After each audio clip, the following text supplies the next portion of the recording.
Have you ever wondered how to build your authority, impact, and cash flow all at the same time?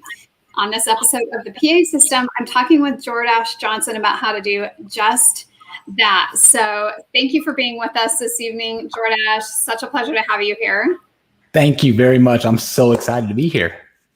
I am super excited to jump into this topic with you because I know this is going to be a really amazing information for people to have, especially sort of, coming out of this weirdness we've been in for the last year and a half, trying to figure out, okay, how do we really get our businesses going in the right direction with our online presences? So yes, I would love for you to kind of start us off with what is step number one? If you have either been number one, transitioning your business from say brick and mortar to online, or if you're just trying to get more of an online presence for your brick and mortar, that is maybe, reopening or is now getting more traffic, or if you're just starting a new online business, where do you even start? Great question. And I'll be honest with you, I get this question more often than not in my DMs. I get quite a few DMs. I do check them. I may not respond to all of them. That's but impressive. I do check them. But this is a great question. So let me kind of start peeling this back a little bit because one of the things I always talk about, and I can give you some context here in a second, kind of where I'm coming from and where my thought process is coming from. But there's a big difference when it comes to business between principles, strategies, and tactics. Okay. And when we, as entrepreneurs, we need to understand that we need to know the difference. We need to know what those are and how they're all tied together, but how they're different as well. And because what I saw happen quite often when we were scaling the agency was people were trying to solve a principal problem with a strategy or tactic, or they're trying to solve a tactic problem with the strategy. So you need to understand what these I always call them game pieces, because at the end of the day, I always look at business as a game. It's a game of chess at the end of the day, right? And we got to make sure what are the game pieces that we need to make sure that those are the most vital pieces. If we don't have these, the whole game is over, right? Our queen, our king, I'm not a chess nerd, but you get my point. And so when we start peeling back the onion and we start looking at it from what are the principles of, and I always say digital business, online business, that's where my expertise is at. So that's where I kind of stay in. I do play, I have played in brick and mortar before, but at the end of the day, those worlds are merging, like you were mentioning, right? And right now, it's not a matter of if or and, it's like you need a presence online. I don't care if you have a restaurant that's a 7-mile radius of where your customer's coming from, you need a presence online. So taking that step with these principles, some of these principles that you need to start thinking about are, number one, when we look at the end of the day, business is just, and I'm going to break this down from the most simplistic level. Business is systems that perform a transaction. That is all that's happening in business. Businesses are systems that perform a transaction. Now, when we start talking about sales and we start talking about marketing and we start talking about offers, that's when we start talking about extensions of these core systems, right? How do I get the right message in front of the right audience? How do I make sure that I'm solving the right problem? Things like that, right? That's when we start expanding. But if we're looking at the core of business, it's systems that perform a transaction. Now, I say that, follow me here for a second, because what happens then is if I need to start from scratch, or I'm starting fresh, I'm starting brand new, do not get distracted by strategies or tactics, AKA every single platform out there is a strategy. Facebook, there's strategies for Facebook. Right. And I'll tie this back together here in a few minutes. But any social media, there's strategies and tactics around that. There's underlying principles that you use on those platforms, but those are just a tool to make sure how you execute the principle. So when we're talking about a principle here, I'm talking about, it's the number one thing and this is like the genesis of every business. You have to get inside the head of your customer. And I'm not just saying, oh, my avatar is Susie, who's 32, who likes to take long walks on the beach and read XYZ. That's great. There's a lot of exercises out there to come up with your avatar, and things like that. Which might be a good place to start, very generally speaking.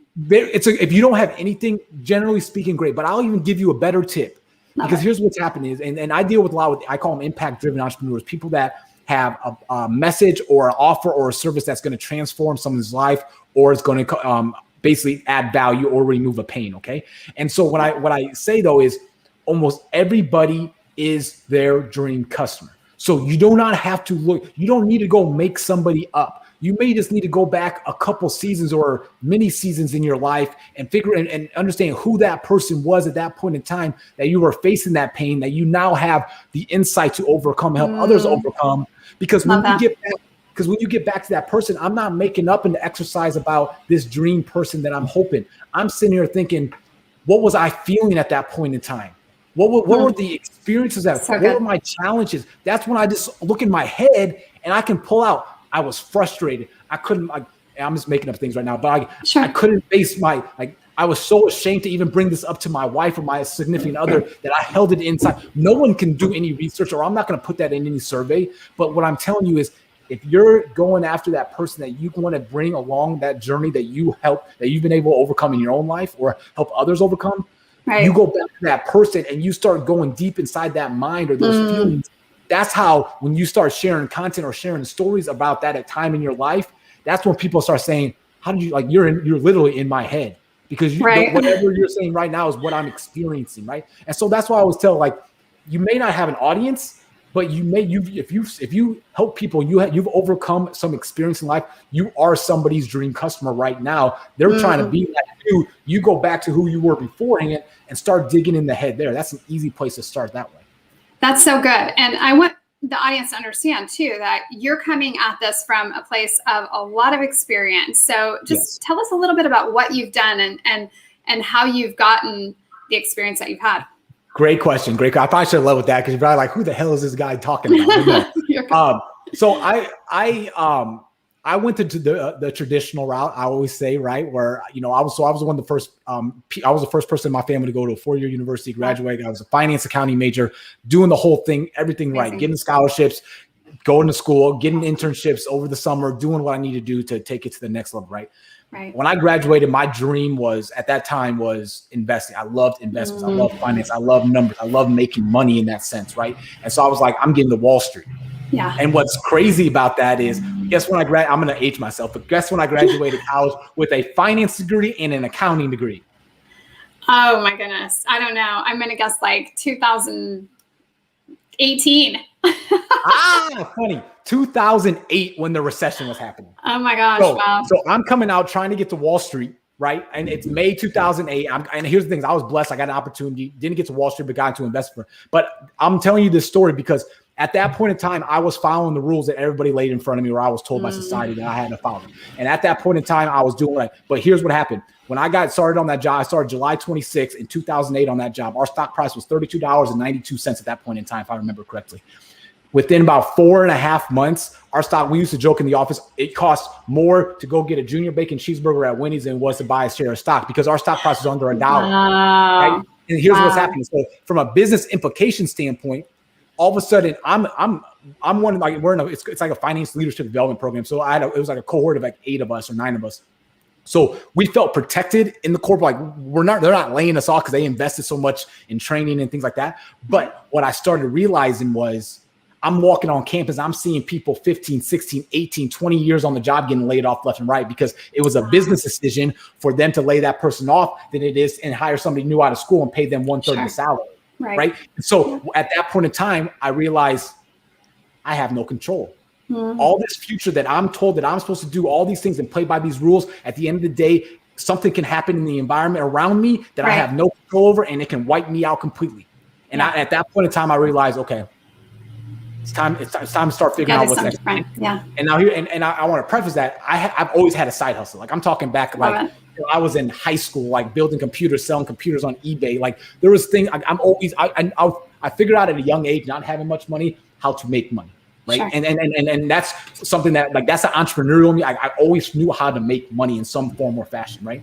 And so after I was going the corporate route, I'm watching people get laid off, and I'm like, okay, I still was playing. And this took me a few years to uncover, but I was still playing by the rules that I felt like I had to go get my MBA So I go work at it, and this is legitimately the truth, to go work at a large, they call them the big four management consulting firms, the McKinsey of the world. Then only at that point in time, after I had that experience, I could then go start my own business, my own consulting business. Wow. This is my thought. This is a thought going through my head, right? But and you start thinking back, it's rules. It's these beliefs that I was instilled in my life, and these experiences I had up to that point. That's what I had to do, right? So I'm playing by the rules. But what I started to uncover was many years ago was like, I needed to go through those experiences, but those are rules. And that's when I really started digging in deep and understanding my belief system and understanding that what I see as reality may not be reality. It's just my belief, the reality. And so when you start having that awareness, a lot of things start uncovering. But long story short, what happened was I started going down my entrepreneurial journey at that point in time, officially, right? I took a sidestep. I went and worked for a nonprofit for about 1.5 2 years, got great experience around running a $4 million budget and understanding accounting and understanding everything from paying bills all the way to reporting. Then I went back and got my master's degree, but not as an MBA in technology commercialization. Why? I was still playing by rules I set for myself at that point in time, but I wanted to now I call it the big E entrepreneurship. I want to go the venture route. I'm going to go start a software. I'm going to go start a big E to go get acquired. And I'm going to make my money that way and go make an impact that way. So that's what I did, right? Went to grad school, got that, found business partner, did that. We started a business, went and raised about a little under $1 million, got investors, did that, built partnerships with IBM, did that. But here's what happened. What happened was we had all this momentum, but me and my 2 other co-founders who were both engineers, we did not understand marketing. I did not understand marketing. I did not understand how to get inside my customer's head. I did not understand how to be able to position and position and get the correct message in front of the right person in the right spot. We try to hire marketing agencies. We always felt no one could get us. No one could figure us out, right? Because we couldn't figure ourselves out. We didn't know the answer, and we're trying to hire people to solve the answer. It doesn't work that way. And I always joke around when it comes to marketing, it's like, are you going to outsource sex with your relationship? No, marketing is so crucial to your business. You should not outsource it. Now, there's bits and pieces, but at the end of the day, there's things that you just need to own as an entrepreneur. That's a responsibility. We can talk about responsibility here in a second, but going back to that. So once I did the big E thing, I realized marketing was crucial. So basically over the next 6 years, I took a journey of, I got to figure out how to become a marketer. I need to start building my marketing school toolkit. I need to start learning the skills and the tools to put in my tool. Because I promised myself when I left Starbucks that day, when I told my partner that I'm leaving the company and I got to go start feeding my family and start looking out for myself, because I made a lot of sacrifices during that time. When I got in my car and I'm driving back on Palmer Road in Austin, Texas, driving back to my house, I remember I made a promise to myself. And I said, Jordache, never again will you have an opportunity where there was a good market fit, there's a good product fit, but you never knew how to get the message and the product off to market. Never again. And so at that point in time, I made the commitment. And so over there's those next 6-7 years, there was many iterations. I started out as a freelancer, and I built skills, or I learned skills, and I had people hire me for skills, dollars for hours at that point in time, right? Then I started my first, I called Agency 1.0, which was really a overglorified freelancer at that point in time, right? With the fancy title now. Sure. And then here's what's happening though about this is there was an opportunity that presented themselves to me.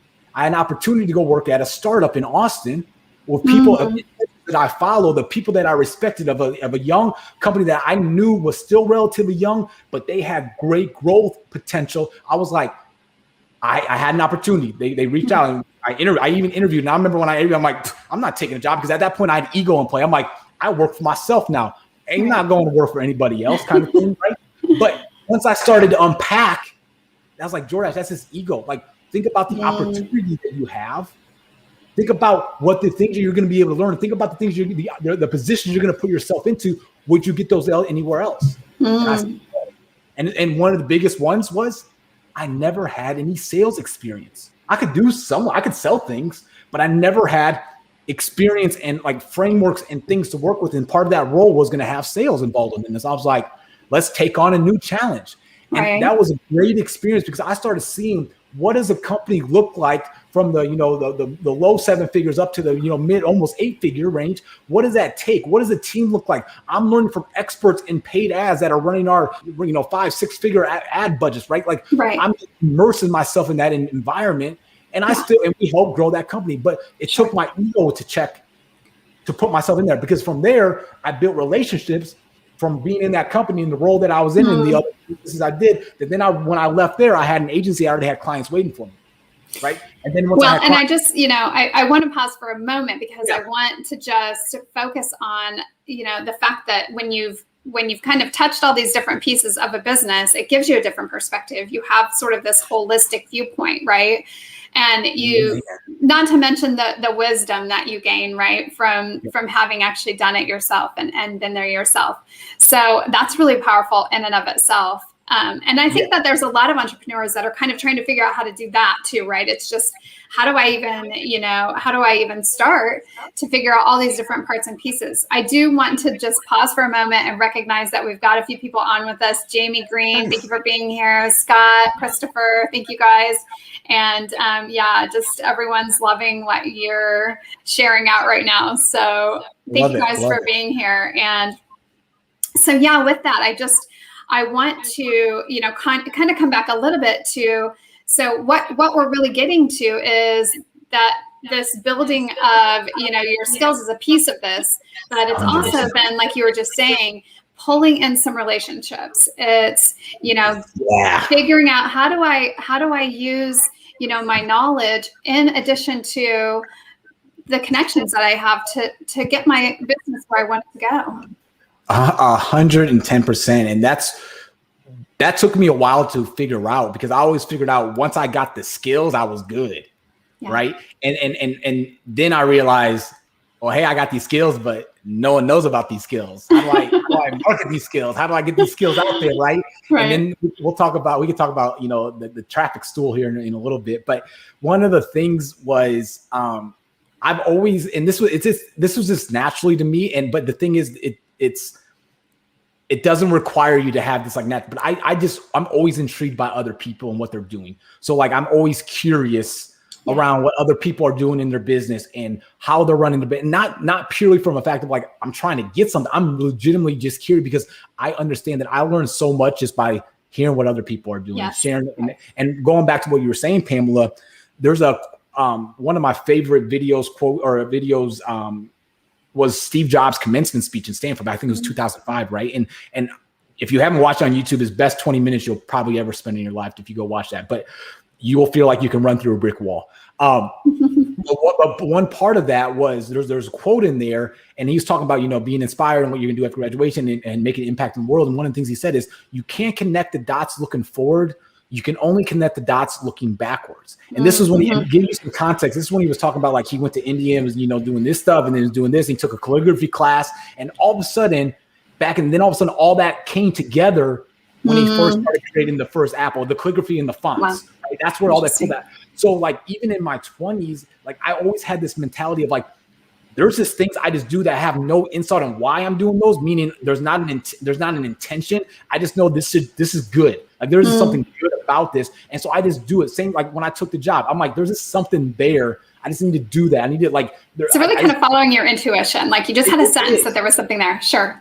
And the thing, but I also know, because there's so many, I'm always able to revert back on so many instances when I can look back in my life and I'm saying, this led to this, this led to this. And that's because that made me that much more powerful at this point in time right now. And so that's why I'm a true believer that there's things that I've don't know why, there's just hobbies that maybe I've done. Then all of a sudden I'm like, holy crap, when I was running that photography business doing this, or, when I had a landscape design business, like, no joke, we were doing this, right? Or when I had my own DVD rental store in my dorm room, it was like, there's this whole bunch of random things. Next thing you don't know when it's going to come together. And when it's like, that makes so much sense. So that's why going back, and we're going to tie this back to relationships, because the thing is, we're in this game of entrepreneurship for many reasons, but I guarantee you 9 out of 10 entrepreneurs, there's going to be some form of freedom that people want, right? There's going to be some form of freedom of time, freedom of money, freedom of whatever it is, freedom, right? The choice, freedom of choice. Absolutely. So,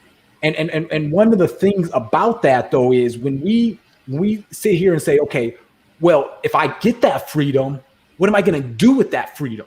Right? Not a lot of people take that next step. Everybody wants to say, I just want the freedom. Yeah. But here's what happens. When you can boil down what you can do with that freedom, it all boils down to experiences and relationships. And usually one of two things is I'm financially free. That means I can use my money to go have new experiences with the people that I love and I care about. Relationships, experiences. Now I got time on my hands. I can spend more time with my family. Relationship, experience. So at the end of the day, when we boil everything down, relationships and experiences are crucial, going back to principles that you need to be able to uncover and be able to understand. And one of the frameworks I use, and I don't want to jump here yet, but anyways, I want to tie this point up real quick because there's a good thing about cause and effect that I want to bring to light here in a second. Okay, yeah. But one of the things is when you start focusing on, you have almost complete control on attempting or to building relationships. It is, you do not have to rely on an algorithm. You do not have to rely on anybody's rules. You rely on yourself, your own motivation, and being able to probably at some point subside some fears to be able to go form a relationship or start building a relationship to which hopefully will lead to a partnership. We always call them triple impact relationships we have to build.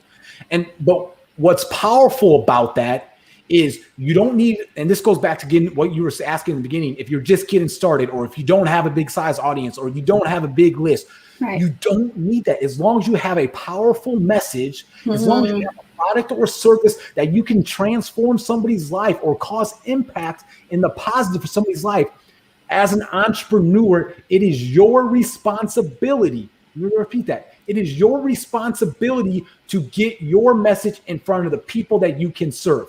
It is your responsibility. So when we sit here and just rely on Facebook ads to get our message in front of them, or we just rely on us posting organically to get our message in front of our audience, or even us to send in an email expecting the software to get the message or through the spam filters, if that's all we're doing, that's passive. We are not doing everything in our power that is our responsibility to get our message in front of people. But when we build relationships with people, when we build relationships with the right people in our audience, in our world, and they can put us in front of our dream customer, and we can deliver value and serve, all the things are going to start coming to line. Because this is what I was going to say about cause and effect. I don't know. Okay, but before you go on to that, then I have to ask you then, how do we do that, Jordache?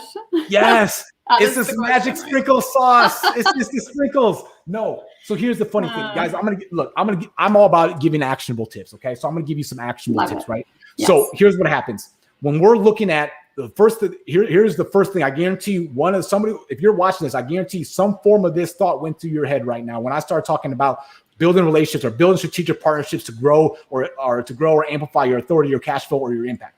One of the things probably went through is, I have nobody to partner with in my niche. There is no one in my niche that I would partner. The other one is, I'm not big enough to partner with anybody, or I don't know anybody to partner with. Or the third thing is, yes, I want this, I just don't know where to begin. It's one of those three things I found when I talk to people. It's usually one of those three things. I'm going to knock those first two out real quick. Awesome. There are legitimately potential strategic partnerships, but there are relationships. Relationships always come before partnerships. There are relationships all around you every single day. The difference between you getting them and start building them is you're just not aware of them. That's the only difference. You're just not aware. They're around you every single day, right? I do not remember the scientific term of this, but hopefully maybe you can help me out. But it's the concept of, if I bought a red VW Bug, a red Tesla.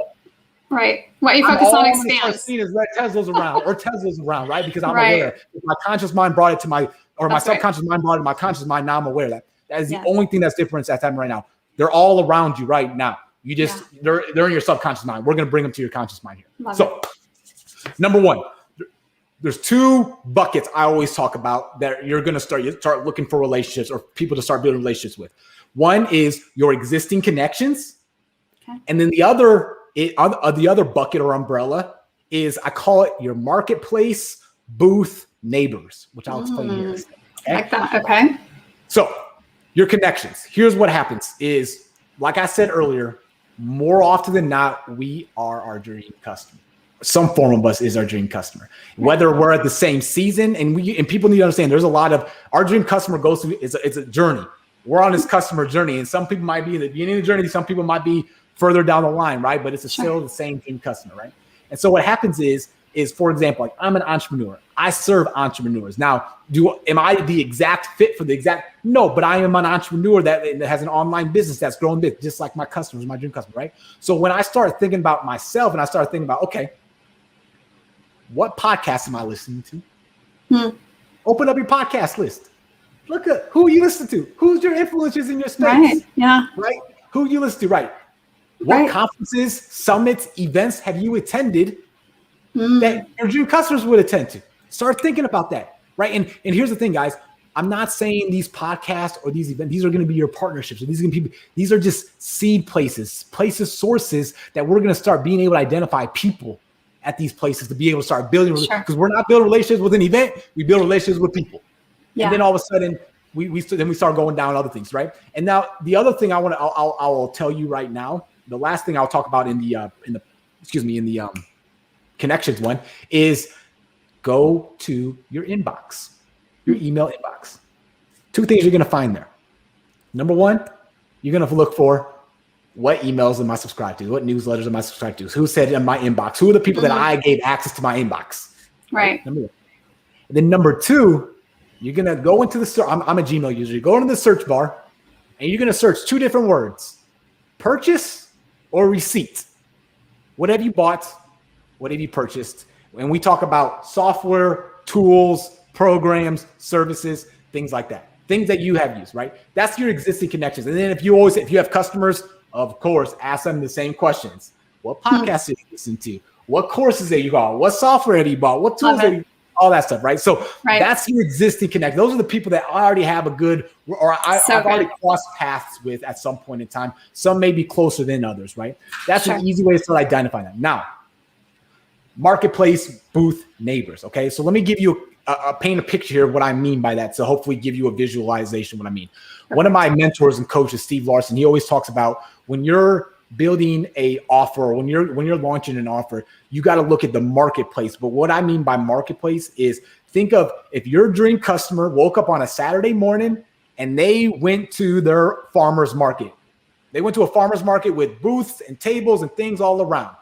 Your dream customer, that farmer's market thing, that is your dream customer's customer journey. When they go through that, at the end, they're on their desired result.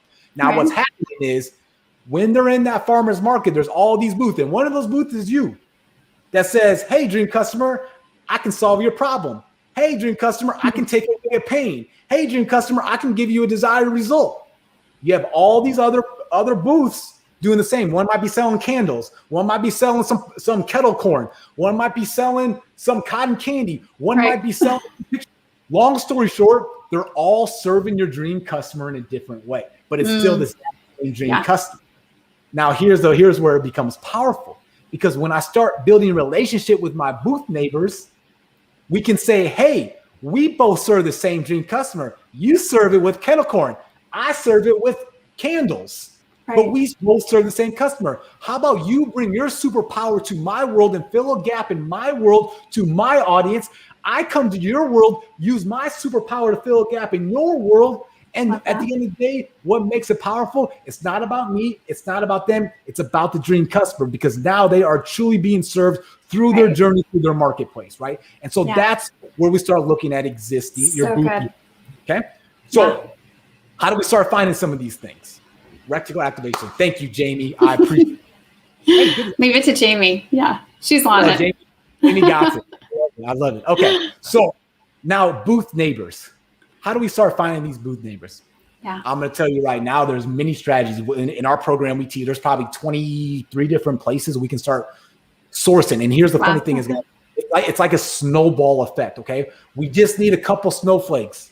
We just need to go find a couple, because then we use there's different strategies we can use that will start giving us a whole bunch of different recommendations, ideas, things like that. And we start adding them to our vault, right? And the place in the vault where we store them. So give you some examples, booth neighbors. Number one, go to Google. Google, I'm just going to talk about Google to give you guys some specific things. You open up Google and you search top insert niche podcasts. Top podcasts for insert niche. Gotcha. Whatever, right? Yeah. Get a list of people who have amazing podcasts that serve your niche. That then all of a sudden you could potentially. I always talk about the superpower gap filler. You take your superpower and how do I find gaps where I can fill that where my dream customer are already hanging out at. Okay, love that. So that's one. Same concept. You can do the same concept with virtual summits or conferences. Search top niche conferences, top niche virtual summits. Here's a powerful thing about summits and conferences and virtual summits. You don't like, yes, you can start trying to figure and this is where I'm gonna take a step back. This is also where you all, at some point in time, you're also going to want to think about how do I want to deliver? Do I want to be speaking on stage? Do I want to be doing a podcast? Do I want to be writing blog posts? Do I want to be coming to interview? Because that's going to have a lot of determination on who you want to start building. Because here's the things I always tell people: never do anything out of alignment. It will come bite you now, or it'll bite you in the long run. So do not true. do anything out of alignment. Okay. Yeah. So now that when I say that is, so when you're looking at like conferences, you pull. I'll use social media marketing world, right? That's a big conference in the digital marketing space. I go to their website. What do you think I'm going to find on there? Well, hopefully you're going to find a lot of information about digital marketing. About that. But here's what's more powerful for me to find potential people to build partnerships with: speaker lists. Sure. They're speakers. These are the experts in the fields where your niche is going to, that they're already trying to look as an influencer. Find out who they are. That's how you start identifying the speakers, right? Go back to past conferences. Most of them always have archives on their pages. Look at my last year's conference. Who were the speakers on that one? Look through the program. Who were the breakout sessions? These are all expert booths in your marketplace that you could go partner with, that has an audience, that eventually you have an audience. You can come together. Our powers combine, we're Captain Planet kind of thing, right? Yeah. So I just want to give you, so those are like, I'm gonna tell you right now, between those two Google searches, I usually stop. I usually get enough going because you can start getting recommendations, things like that. And that's why I tell people, this is just the first step, right? What I just explained to you is finding these and identifying potential partnership, right? And one of the things I call in my program, we call the Friends Framework. It's an acronym for Friends, FRIENDS, right? And the F is the find, right? And then there's a step of recon, which is the R, and then the inspector gadget. That's when we start digging in deep and start getting, because we're building authentic relationship. This isn't just me trying to, I call it the $1 chuck, right? Where I'm just trying to get on somebody's stage and get my thing and I'm out kind of thing. We're in the game for the long term, right? We're in the game for the long run. Because when we build relationships transpire into partnerships, and there's many different types and levels of partnerships. And that's what I was going to say about cause and effect. A big mistake a lot of people make, a lot of entrepreneurs make, is they spend so much time and energy, focus, and strategies around the effect. So they want to know, how do I get sales? How do I get people? How do I grow my list? How do I get my authority up? How do I do this? Versus, well, that's the effect that I want. What are the things that are going to cause that effect? What are the things that are going to cause sales, that are going to cause people coming to my world, going to cause my dream customer to become attractive, or cause someone to hear my message? When I focus on the things that are the causes, and then the next level, when you can start figuring out how do you control the causes, where I can pull them on levers, then you become an empowered entrepreneur that is not reliant on paid ads or organic traffic to grow and scale your business. Those will just be super, like, I'm always a proponent of all three, but you don't need all three. But long story short, if you can focus on partnership, because that is one of the only ones that doesn't require a cost of money, and it can have an impact of you just getting started all out, or if you want to scale from 7 to 8 figures and all the way, everything in between as well. So, wow, so powerful. I mean, I think for anybody that's listening to this right now, that was a breath of fresh air, because it was like, oh my gosh, I don't have to know everything. I don't have to figure all of these different techniques and strategies out. I can just focus on these parts and pieces. And at least in the beginning, keep it a little bit more simple until I get some of these in place. And then I can add to my toolbox as I go. Yes. Let me paint one more picture, because I want to make sure this is very clear on, and I'm going to tie principles to strategies here in a second, because what we were just talking about is the principle of relationships. The principle of, if I find people that I have a connection with, I can figure out how to build a connection with them, and then I can go serve them and add value to them. The effect is something good's going to happen, right? Now, here's the thing is, that's a principle. Now, if I take that principle of relationships and I put it on top of a platform for a strategy, let's say I choose Facebook. So let's say my effect that I want is I want to grow my Facebook audience. Maybe that's the effect, or Instagram, pick a platform. It doesn't matter, right? So then I say, okay, there's a platform. I need to know this, like the rules on that platform, like when to post, how to post, things like that. What will get me banned? But then all I need to know is I don't need to know that I can actually hire somebody to click some buttons on me. But if I come in and say the strategy or the principle that I'm going to apply onto that on that platform is the relationships, I can get the effect of grow my audience, because all I'm going to do is when I was telling you about those search and podcasts, start searching for influencers only on that platform. Go serve that audience on that platform. Build your thing around on that platform. Next thing you know, you're going to start attracting people on that platform, because that will be the effect. You can do that for any platform you're on. So that's the difference between me telling you, here's the 10 things to do to go grow your Facebook audience, versus I can teach you how to fish and teach you how to build relationships and teach you the principle of relationships and partnerships, that it doesn't matter what platform you choose. It doesn't matter what algorithm or strategy you choose. You have the foundational framework, which is a frame on how to work. It's not the exact steps to go apply to the rules of that platform. That's how you go in on the platform. The principle doesn't change. You're still doing the exact same thing, no matter the platform. And so that's where a lot of people will start focusing on the effect, the platform, the result on that, versus what are the things that are going to cause the results I want on that platform. Wow. Yeah, no, this all makes so much sense. And, I know for myself, when I was first kind of learning about online businesses, this was several years ago, and how some of these processes work, it was a little overwhelming. It was kind of like, I don't know if I'm ever going to wrap my head around all of this. Right. Yeah. And, and I was doing it kind of like on the side as a hobby. It wasn't, my main business by any means. So I can see how people can feel frustrated at a certain point, like, oh my gosh, is any of this ever going to work? And so, to that, I really appreciate your thoughts and your wisdom, because, I do think that there is so much out there now. It's evolved so much. There's so many platforms. There's so much to know about each platform that it can become overwhelming pretty easily if you don't really have a good foundation in place to begin with. 100%. And let me just, to give you guys a specific, I'll give you a personal example of the power of relationships when it comes to business. My agency, we always call it, we're a growth agency. So we help program creators, coaches, membership owners grow and scale their business or their launches, right? The thing is, so we built those, yes. Ran paid ads, yes, right? Offer creation, yes. Email sequences, yeah, like, so we did all the things, right? But here's the funny thing. What happened is for us to build our business, so let's remove the clients. Let's say building the agency itself. Right. Never ran one Facebook ad for ourselves. Wow. Didn't even have a website for the first 6 months. Wow. Didn't create any content. We built relationships. We went and served people's audiences, and then all of a sudden, people started booking calls with us. We had a call booking page, and so what I'm telling you is, you do not get so distracted about the strategies and the tactics. There's principles that you can peel back. Everything else, and now we're legitimately only talking about one principle today, which is relationships, that you can turn into partnerships that can help you get going, growing, scaling business. These are the same principles I use from that we're using now. We're getting ready to start scaling our new program that we recently launched. So that's where it's like, at the end of the day, there's so much, and I'm going back to what you're saying, because we've all been there, where it's like the mountain looks so freaking steep, and not even just one mountain. There's really 7 mountains I see that I feel like I need to climb to get to that point.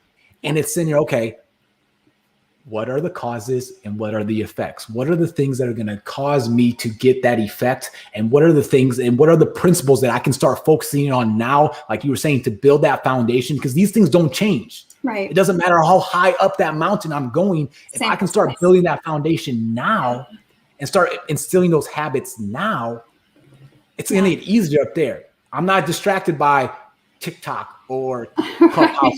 I'm not bashing them, because you guys are platforms and they're good for what they're used for. We just use them for the wrong things a lot of times, or we put too much weight on them, or we allow them to do the thinking for us. If you look at, I don't know how familiar your audience is with the iOS 14.5 update and the cause and problem and cause with Facebook ads. Yeah. this is what's happening is Facebook made it so easy for us to tailor, to get our message in front of our ideal customer through their algorithm, their data collection, everything else, that it made marketing easy, quote unquote, right? Relatively easy versus I can press a couple buttons and I can get my message in front of millions of people I want to spend the money on it. Right. But here's the funny thing is marketing's been around before the internet's even been around. Yeah. There has been successful marketing all around. The thing is, we just stopped learning, and we stopped learning the principles, and we stopped understanding the principles because the tools and the technology has made it so easy for us to alleviate those. But what happens is when we give up all that control, if your business is relying 100% on Facebook ads, good luck right now. Right. Yeah. You're in trouble. House of cards. Exactly. Right? Yeah. You're putting an awful lot of confidence and trust in those platforms, and you really have no control over what happens. So, right. And even in brick and mortar business owners found out the hard way last year. No one could predict it. We would have been in the situation we were in last year. Right. But what that showed is if you don't understand how to control demand to your audience or to your business, meaning is there something I can do to be able to get my message in front of my dream customer? If I don't have that control, you're relying on foot traffic, or you're relying on that somebody can, there's something that you have no control over that can cut your business down.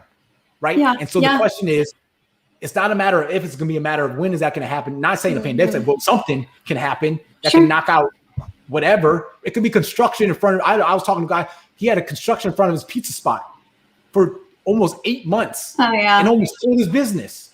Right. So there's so many things. So the question is, are you going to start taking control of your business? Are you going to be taking, are you going to start taking control of your business? Are you going to start empowering yourself to be that responsible business owner, to do everything you need to do to get your message in front of your dream customer, and at the same time, continue to cause transformations and impacts? It's up to you.